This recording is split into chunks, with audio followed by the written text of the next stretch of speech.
బైబిల్‌లో చాలామంది గొప్ప నాయకులు మరియు ప్రవక్తలు ఉన్నారు. కానీ బైబిల్ వ్యక్తి అయిన మోషే బానిసత్వం మరియు అణచివేత ప్రపంచంలో జన్మించినంత ప్రభావాన్ని చూపిన వారు చాలా తక్కువ. అతను గొప్ప సంస్కర్తగా ఎదిగాడు. కానీ అతను అంత ముఖ్యమైన వ్యక్తిగా ఎలా మారాడు? అతను ఏ సవాళ్లను ఎదుర్కొన్నాడు? మరియు అతని జీవితం కేవలం పురాణ గాథయేనా లేక నిజమైన చారిత్రాత్మక ఘటన? పురాతత్వ శాస్త్రం మరియు శాస్త్రీయ పరిశోధనలు మరియు బైబిల్ ఆధారాలతో మోషే జీవితాన్ని మనం ఈ వీడియోలో తెలుసుకోబోతున్నాం. ఈ వీడియో చివరి వరకు చూడండి. చివరి వరకు చూసినట్లయితే మీకు నచ్చినట్లయితే మీ ఫ్రెండ్స్కి మీ ఫ్యామిలీ మెంబర్స్కి షేర్ చేయండి ప్రభు స్వరం యూట్యూబ్ ఛానల్ని. మోషే యొక్క జననం నుంచి చూసుకున్నట్లయితే మోషే లేవి గోత్రానికి చెందినవాడు. ఐగుప్తులో ఇశ్రాయేలీయులు బానిసత్వంలో ఉన్నప్పుడు జన్మించాడు. ఐగుప్తు రాజు అయినటువంటి ఫరో ఒక ఆజ్ఞ ఇచ్చాడు. హెబ్రీయుల్లో పుట్టినటువంటి మగబిడ్డను చంపాలని ఆజ్ఞ ఇచ్చాడు. అయితే మోషే తల్లి అతన్ని 3 నెలల పాటు దాచిపెట్టి చివరకు ఒక జమ్ము పెట్టెలో అతన్ని పడుకోబెట్టి నైలు నదిలో వదిలింది. ఫరో కుమార్తె అతన్ని కనుగొని పెంచింది. అప్పటి నుంచి రాజు కుటుంబంలో పెరిగినటువంటి వాడిగా ఉన్నాడు మోషే. నిర్గమకాండం 2వ అధ్యాయం 1వ వచనం నుంచి 10వ వచనం దాకా అతని జననం గురించి ఉంటుంది. మోషే పెరిగి పెద్దవాడైన తర్వాత ఐగుప్తును విడిచి ఏ విధంగా వెళ్ళాడో మనం చూసుకున్నట్లయితే, ఒకరోజు మోషే ఒక ఐగుప్తీయుడు హెబ్రీ మనిషిని హింసిస్తున్నాడని చూశాడు. అతన్ని కొట్టి చంపి ఇసుకలో పాతిపెట్టాడు. ఈ విషయం తెలియడంతో ఫరో అతన్ని చంపాలని చూశాడు. మోషే మిద్యాను పారిపోయి ఇత్రో అనే యాజకుని కుమార్తెను అయినటువంటి సిప్పోరాను పెళ్లి చేసుకున్నటువంటి వాడిగా ఉన్నాడు. అప్పటి నుంచి ఒక గొర్రెల కాపరిగా ఉన్నటువంటి వాడిగా ఉన్నాడు మోషే. మోషేకు దేవుని పిలుపు ఏ విధంగా ఉందో చూసుకున్నట్లయితే నిర్గమకాండం 3వ అధ్యాయం 1వ వచనం నుంచి 22వ వచనం దాకా చూసుకున్నట్లయితే అతని పిలుపు ఉంటుంది, దేవుని పిలుపు. మోషే సీనాయి పర్వతం వద్ద గొర్రెలను కాస్తుండగా ఒక పొద మంటలో ఉండి కాలిపోవకుండా ఉండడం చూశాడు. నిర్గమకాండం 3వ అధ్యాయం 7వ వచనం నుంచి చూసుకున్నట్లయితే, మరియు యెహోవా ఇట్లనెను, నేను ఐగుప్తులోనున్న నా ప్రజల బాధ నిశ్చయముగా చూచితిని. పనులలో తమ్మును కష్టపెట్టు వారిని బట్టి వారు పెట్టిన మొరను వింటిని. వారి దుఃఖములు నాకు తెలిసే ఉన్నవి. కాబట్టి ఐగుప్తీయుల చేతిలో నుండి వారిని విడిపించుటకును ఆ దేశములో నుండి విశాలమైన మంచి దేశమునకు అనగా కనానీయులకు, హిత్తీయులకు, అమోరీయులకు, పెరిజ్జీయులకు, హివ్వీయులకు, యెబూసీయులకు నివాస స్థలమైన పాలు తేనెలు ప్రవహించు దేశమునకు వారిని నడిపించుటకు దిగివచ్చి ఉన్నాను. 9వ వచనం, ఇశ్రాయేలీయుల మొర నిజముగా నా యొద్దకు చేరినది. ఐగుప్తీయులు వారిని పెట్టుచున్న హింస చూచితిని.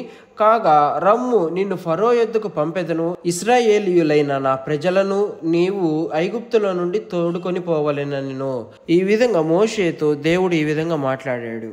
దేవుని మాట విని మోషే ఫరో యొద్దకు మరలా తిరిగి వెళ్ళినటువంటి వాడిగా ఉన్నాడు. నిర్గమకాండం 7వ అధ్యాయం నుండి 12వ అధ్యాయాలు చూసుకున్నట్లయితే అతను మరలా తిరిగి ఐగుప్తుకు వెళ్ళి ఫరో యొద్ద కోరినటువంటి వాడిగా ఉన్నాడు, నా ప్రజలను విడిపించమని. ఫరో ఒప్పుకోలేదు. కాబట్టి దేవుడు 10 విపత్తులను పంపినటువంటి వాడిగా ఉన్నాడు. అందులో నీరు రక్తంగా మారడం, కప్పలు విపత్తు, అదేవిధంగా ఈగల విపత్తు, దోమల విపత్తు, జంతు వ్యాధి, పుండ్లు, మంటలు, పెద్ద వర్షము, మిడతల విపత్తు, 3 రోజులు చీకటి, మొట్టమొదటి సంతానం మరణించడం. ఈ విధంగా విపత్తులన్నీ దేవుడు పంపించాడు. చివరికి ఫరో ఇశ్రాయేలీయులను విడిచిపెట్టడానికి ఒప్పుకున్నాడు. ఫరో ఇశ్రాయేలీయులను వదిలిపెట్టిన తరువాత అతను తన సేనతో వారిని వెంటాడాడు. దేవుడు మోషే ద్వారా ఎర్ర సముద్రాన్ని 2 పాయలుగా చేసి ఆ ఇశ్రాయేల్ ప్రజలను కాపాడినటువంటి వాడిగా ఉన్నాడు. మోషే దేవునితో సీనాయి పర్వతం మీద 40 రోజులు ఉన్నాడు. అక్కడే దేవుడు 10 ఆజ్ఞలు కూడా ఇచ్చినటువంటి వాడిగా ఉన్నాడు. ఇశ్రాయేలీయులు 40 సంవత్సరాలు అరణ్యంలో ప్రయాణించారు. దేవుడు మోషే ద్వారా వారికి ఆహారము, నీరు, మార్గదర్శనం కలిగించినటువంటి వాడిగా ఉన్నాడు. చివరకు దేవుడు మోషేకు కనాను దేశాన్ని చూపించాడు. కానీ అతన్ని లోపలికి ప్రవేశించనివ్వలేదు. మోషే 120 ఏళ్ల వయసులో మరణించినటువంటి వాడిగా ఉన్నాడు. పురావస్తు ఆధారాలు కనుక చూసుకున్నట్లయితే అందులో మొట్టమొదటిగా మెర్నెప్తా శిలా పలకాన్ని ఇజ్రాయెల్ స్టెల్ లేదా మెర్నెప్తా యొక్క విజయ శిలా పలకం అని కూడా పిలుస్తారు. ఇది పురాతన ఐగుప్తులో 1213 నుండి 1203 BCE వరకు పాలించిన మెర్నెప్తా అనే ఫరో రాసిన శాసనం. దీనిలో ఇజ్రాయెల్ ప్రజలు కానాను దేశంలో ఉన్నటువంటి వారుగా ఉన్నారని రాసి ఉంది. రెండవదిగా ఈపువర్ పాపిరస్. ఈపిఓర్ పాపిరస్ అనేది ఐగుప్తు యొక్క 19వ రాజవంశం సమయంలో తయారు చేయబడిన ఒక పురాతన ఈజిప్టియన్ హైరాటిక్ పాపిరస్. ఈ పాపిరస్లో నీరు రక్తంగా మారడం, చీకటి విపత్తు మరియు ఇలాంటి విషయాలు అన్నీ మోషే కాలంలో జరిగినటువంటి విషయాలు రాసినటువంటిగా ఉన్నాయి. మూడవదిగా ఎర్ర సముద్రం, రెడ్ సీ దాటిన ఆధారాలు కూడా దొరికాయి. 1978లో రాన్ వాట్ అనే పరిశోధకుడు ఈ అవశేషాలను కనుగొన్నాడు. ఆ సముద్రపు లోతుల్లో పురాతన చక్రాలు, మృతదేహాలు కనుగొనబడ్డాయి. నాలుగవదిగా సినాయి పర్వతం, జబల్ ఆల్ లాజ్ అనేది సౌదీ అరేబియాలో జోర్డానియన్ సరిహద్దుకు సమీపంలో సముద్రపు గట్టానికి 2580 మీటర్లు అంటే 8460 అడుగుల ఎత్తులో గల్ఫ్ ఆఫ్ అకాబా పైన ఉన్న పర్వతం పేరే సినాయి పర్వతం అని పేర్కొంటున్నారు. కొందరి పరిశోధకులు అయితే సినాయి పర్వతం కాదని అసలు మోషేకు సంబంధిత పర్వతం జబల్ ఆల్ లాజ్ అని అంటున్నారు. కాలిన రాళ్ళు, గోల్డెన్ కాల్ప్ శేషాలు, హెబ్రూ శిలాశాసనాలు కూడా దొరికాయి ఆ పర్వతం మీద. చివరిగా ఇశ్రాయేలు ప్రజల మార్గానికి ఆధారాలు కూడా దొరికాయి. సినాయి అరణ్యంలో హిబ్రూ శిబిరాల ఆనవాళ్ళు, పురాతన బలిపీఠాలు కనుగొనబడ్డాయి.